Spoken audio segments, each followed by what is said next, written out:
दोस्तों आज की वीडियो में हम बात करने वाले हैं भारतीय वायुसेना की अग्निपथ योजना के तहत अग्निवीर वायु इनटेक 2/2025 की भर्तियों के संबंध में। जी हाँ दोस्तों, केंद्रीय वायुसैनिक चयन बोर्ड ने कुछ भर्तियां जारी की हैं भारतीय वायुसेना में, तो उसके संबंध में इस वीडियो में सारी जानकारी मैं आपको देने वाला हूं कि कौन कौन बच्चा इस भर्ती के लिए एलिजिबल है, किस तरीके से इसको अप्लाई कर सकते हैं और क्या आपको बेनिफिट्स रहेंगे इसके। तो आज की इस वीडियो में इन्हीं सब बातों पर चर्चा करेंगे।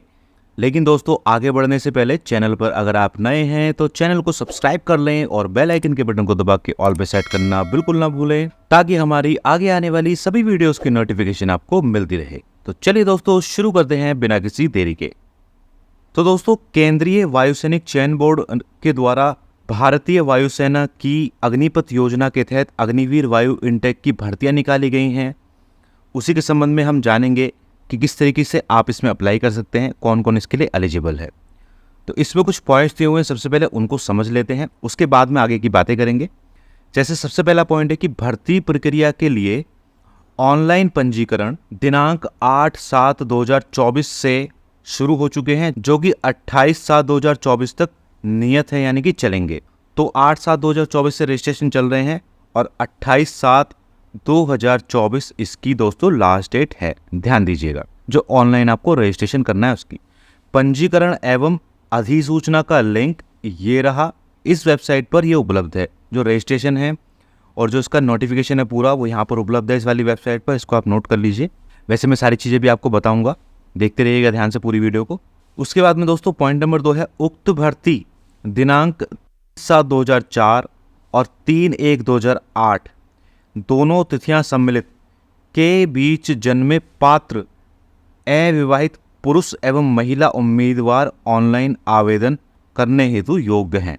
तो दोस्तों ध्यान दीजिएगा, जिनकी डेट ऑफ बर्थ 3/7/2004 या उसके बाद से लेकर 3/1/2008 इससे पहले की है, वही अनमैरिड बॉयज या गर्ल्स इसको अप्लाई कर सकते हैं। ये चीज आप ध्यान रखिएगा। योग्यता संबंधी अतिरिक्त जानकारी निम्नलिखित लिंक पर उपलब्ध है, जो कि मैं आपको बताऊंगा अभी आगे। ये लिंक है जिसपे योग्यता के संबंध में बहुत ज्यादा जानकारी दी हुई है। ठीक है, अगला पॉइंट है भर्ती प्रक्रिया की प्रथम चरण की ऑनलाइन ई परीक्षा 18/10/2024 से प्रारंभ होगी। तो जो इसकी ऑनलाइन ई परीक्षा होगी दोस्तों, वो रहेगी 18/10/2024 को, या इसकी बात कोई और डेट आ सकती है उसमें। इच्छुक छात्र छात्राएं इस योजना का लाभ उठा सकते हैं। तो सबसे पहले दोस्तों हम जानते हैं कि आखिर ये योजना है क्या। तो दोस्तों भारतीय वायुसेना की तरफ से ये अग्निवीर वायु की भर्तियां निकाली गई हैं। आपको करना क्या है, सीधा agnipathvayu.cdac.in ये करके वेबसाइट खोल लेनी है। इस वेबसाइट का सीधा लिंक मैं वीडियो के डिस्क्रिप्शन में डाल रहा हूँ, वहाँ से आप इसको सीधा लॉगिन कर लीजिएगा। तो इस तरीके से वेबसाइट पर दोस्तों आप आ जाएंगे यहाँ पर। इसके बाद में आपको करना क्या है, सबसे पहले यहाँ अग्निवीर वायु पर क्लिक करना है। ऊपर अग्निवीर वायु पर क्लिक करेंगे तो यहाँ एलिजिबिलिटी क्राइटेरिया लिखा हुआ आएगा, इसको आपको क्लिक करना है। तो जो एलिजिबिलिटी है, यानी कि जो अहर्ताएँ हैं वो क्या क्या है, वो चीज़ आपको देखनी होंगी। जैसे नेशनलिटी क्या होनी चाहिए, नेशनलिटी है should be an Indian citizen, तो वो एक इंडियन सिटीजन होना चाहिए। दूसरा है दोस्तों एज क्राइटेरिया, एज का क्या क्राइटेरिया है, तो इसमें लिखा हुआ है दोस्तों, पढ़ लेते हैं इसको एक बार। The minimum age limit for enrolment in IAF as an Agniveer Vayu is 17.15 years as on date of enrollment and maximum age limit is 21 years as on date of enrollment. However, exact date of birth blog as published in advertisement is to be followed. तो जो वो date का criteria बताया हुआ था उसके according date of birth होनी चाहिए। तो अगर सारे स्टेजेस कैंडिडेट क्लियर कर लेता है तब भी उसका जो अपर एज की कैपिंग है वो है 21 साल। तो 21 साल से ऊपर का अप्लाई नहीं कर सकता है, ये चीज़ आप ध्यान रखिएगा। और 17.5 साल से नीचे का भी अप्लाई नहीं कर सकता है। अब यहाँ है मैरिटल स्टेटस एंड प्रेगनेंसी, ये चीज़ पढ़िएगा कि वैवाहिक स्थिति क्या होनी चाहिए और प्रेगनेंसी के संबंध में क्या दिया हुआ है। ओनली अनमैरिड कैंडिडेट्स, मेल हो या फीमेल हो, will be eligible for enrolment as Agniveer Vayu in IAF। तो इंडियन एयरफोर्स में जो ये अप्लाई कर सकते हैं वो होने चाहिए केवल अविवाहित, यानी कि अनमैरिड मेल और female. And they shall undertake not to marry during the defined engagement period of 4 years. जो 4 साल का की पीरियड रहेगा उसमें उनको एंगेज नहीं होना है। तो इस तरीके से ये काफ़ी सारी चीज़ें दी हुई हैं पढ़ने के लिए। मुख्य रूप से हम बात करते हैं एजुकेशन का जो क्राइटेरिया है वो क्या है दोस्तों। तो सबसे पहले यहाँ पे लिखा हुआ है साइंस सब्जेक्ट। पहला पॉइंट है इसमें, candidate should have passed class intermediate 10+2 या उसके equivalent examination with mathematics, physics and English from an educational board recognised by central state UT government with minimum 50% marks in aggregate and 50% marks in English.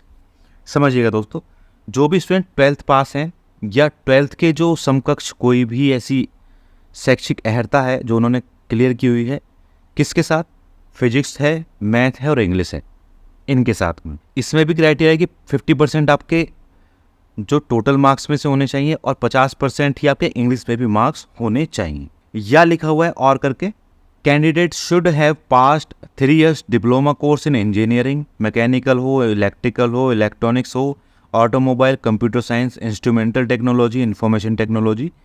3 साल का आपका diploma course हो engineering में from polytechnic institute recognised by central state UT government with 50% marks in aggregate and 50% marks in English in diploma course.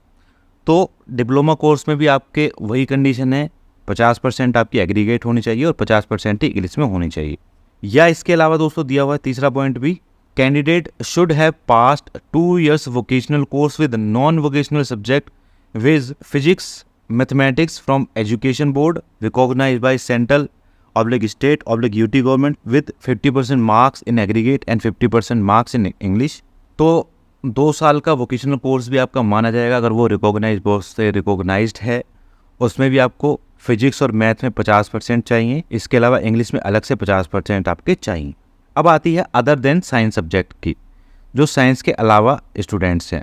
इसमें लिखा है कि candidate should have passed intermediate plus 10+2 plus equivalent examination in any stream subject from an educational board recognised by central state UT government, minimum 50% marks in aggregate and 50% marks in English. तो सीधा सीधा आपकी 12th पास होनी चाहिए, 50% आपके marks तो total में होने चाहिए और 50% ही इंग्लिश में होने चाहिए। उसी तरीके से वोकेशनल कोर्स का भी दिया हुआ है, ठीक है। और कुछ यहाँ पर दोस्तों नोट दिए हुए हैं, ये करीब करीब 5 नोट्स हैं, इनको आप ध्यान से पढ़ लीजिएगा। मैं सारी चीज़ें नहीं बताऊँगा क्योंकि वीडियो लंबी हो जाएगी। इन चीज़ों को आपको पढ़ना है बेहद ध्यान से अप्लाई करने से पहले। और फिजिकल और मेडिकल स्टैंडर्ड्स क्या रहेंगे इसके लिए, वो चीज़ आप देख लीजिए। हाइट जो है वो मेल के लिए है 152 सेंटीमीटर और अग्निवीर वायु म्यूजिशियन के लिए है 162 सेंटीमीटर। फीमेल के लिए दोस्तों 152 सेंटीमीटर ही है। और नॉर्थ ईस्ट हुए, हिली एरिया हुआ या उत्तराखंडी हुए, उनके लिए 147 सेंटीमीटर है। उसके बाद यहाँ पर नोट लिखा हुआ है, इसको पढ़ लीजिएगा। वेट दोस्तों कितना होना चाहिए, weight should be proportionate to the height and age is applicable for IAF। तो उम्र और लंबाई के हिसाब से प्रोपोर्शनेट वेट आपका होना चाहिए, ओवरवेट आपका नहीं होना चाहिए। चेस्ट कितनी होनी चाहिए, मेल कैंडिडेट के लिए 77 सेंटीमीटर और छाती को फुलाकर 5 सेंटीमीटर का एक्सपेंशन भी चाहिएगा। फीमेल के लिए 5 सेंटीमीटर का एक्सपेंशन का क्राइटेरिया है। हियरिंग में क्या चाहिए, candidate should have normal hearing, यानी कि उसकी सुनने की क्षमता नॉर्मल हो, and able to hear forced whisper from a distance of 6 metre by each ear separately. तो 6 मीटर से जो फुसफुसाहट की आवाज़ होती है उसको दोनों कानों से साफ सुनाई देनी चाहिए। डेंटल यानी कि दांतों की स्थिति क्या होनी चाहिए, शुड हैव हेल्दी जम्स, यानी कि जो आपके दांत हैं वो बिल्कुल हेल्दी होने चाहिए, दांतों का सेट बिल्कुल अच्छा होना चाहिए, आड़े तिरछे दांत भी नहीं चलते हैं इसमें, और कम से कम 14 डेंटल पॉइंट्स आपके होने चाहिए। के अलावा जनरल हेल्थ के संबंध में भी दिया हुआ है, गायकोनॉलॉजिकल एग्जामिनेशन में भी दिया हुआ है फीमेल कैंडिडेट्स के लिए। प्रेगनेंसी के संबंध में भी दिया हुआ है कि यदि कोई फीमेल कैंडिडेट प्रेग्नेंट पाई जाती है इस दौरान में तो वो सीधी डिस्क्वालीफाइड हो जाएगी।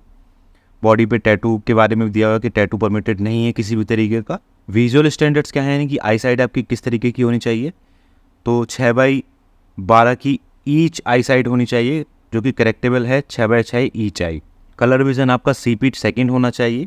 तो यहाँ से आपका मेडिकल और फिजिकल का एक फॉर्म डाउनलोड हो जाएगा, उसको देख लीजिएगा। मेडिकल एग्जामिनेशन में दोस्तों क्या है, ब्लड शुगर है, सीरम कोलेस्ट्रॉल है, RFT है, LFT है, ये सारी चीज़ें आपको वहाँ पे टेस्ट में दिखानी होंगी।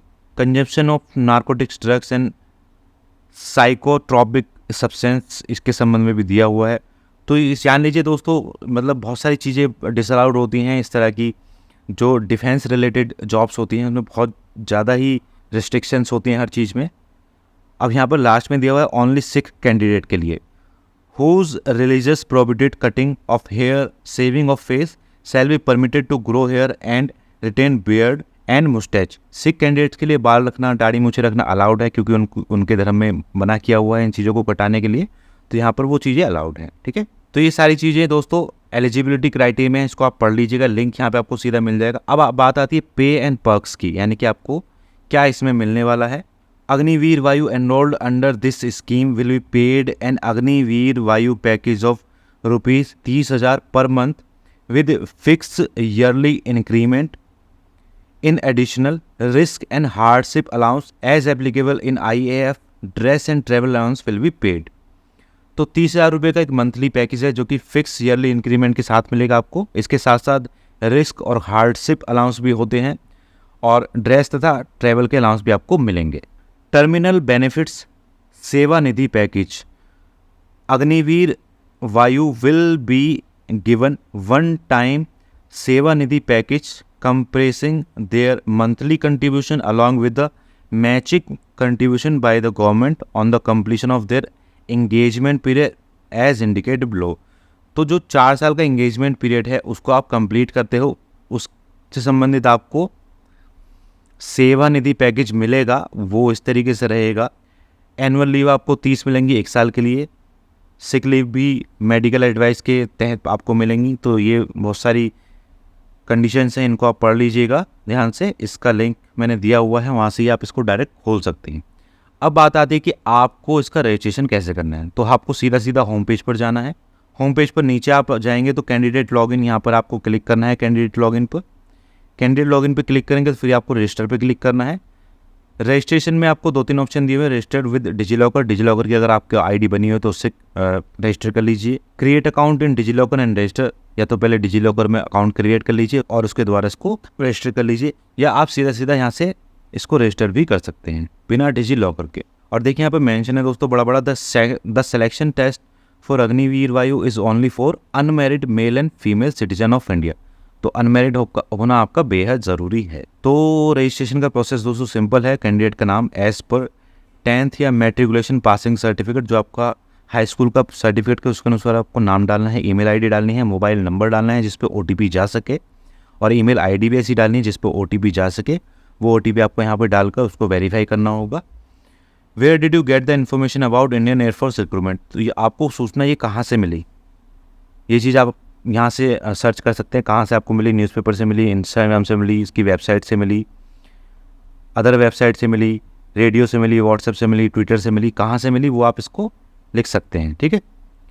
और इसके साथ आप रजिस्टर कर लीजिएगा। उसके बाद कुछ चीज़ें और मांगी जाएंगी रजिस्ट्रेशन के बाद आपको, वो चीज़ आपको इसमें रजिस्ट्रेशन में डाल देनी है। इस तरीके से आप अपना रजिस्ट्रेशन इसमें कर पाएंगे। और भी जो जानकारी अगर आपको इसके संबंध में चाहिए दोस्तों, तो वो इस वेबसाइट पर आपको अवेलेबल मिल जाएंगी। वेबसाइट का लिंक मैं डिस्क्रिप्शन में डाल रहा हूँ। तो जो भी स्टूडेंट्स डिफेंस के एरिया में जाना चाहते हैं वो इसका ऑप्शन चूज़ कर सकते हैं, जिनको भी इस क्षेत्र में रुचि है। तो आई होप आपको काफ़ी चीज़ें समझ आ गई होंगी। कुछ भी चीज़ें अगर आपको समझ नहीं आई हैं तो वेबसाइट का अवलोकन कर लीजिएगा ध्यान से, आपको सारी चीज़ें समझ में आ जाएंगी। तो बस दोस्तों आज की वीडियो में इतना ही। उम्मीद करता हूँ वीडियो आपको पसंद आई होगी। वीडियो अगर आपको पसंद आई हो तो लाइक एंड शेयर कर दीजिएगा, और चैनल पर अगर आप नए हैं तो चैनल को सब्सक्राइब कर लें और बेल आइकन के बटन को दबा के ऑल पे सेट करना बिल्कुल ना भूलें, ताकि हमारी आगे आने वाली सभी वीडियोस की नोटिफिकेशन आपको मिलती रहे। मिलते हैं दोस्तों अगली वीडियो में, तब तक के लिए बाय बाय।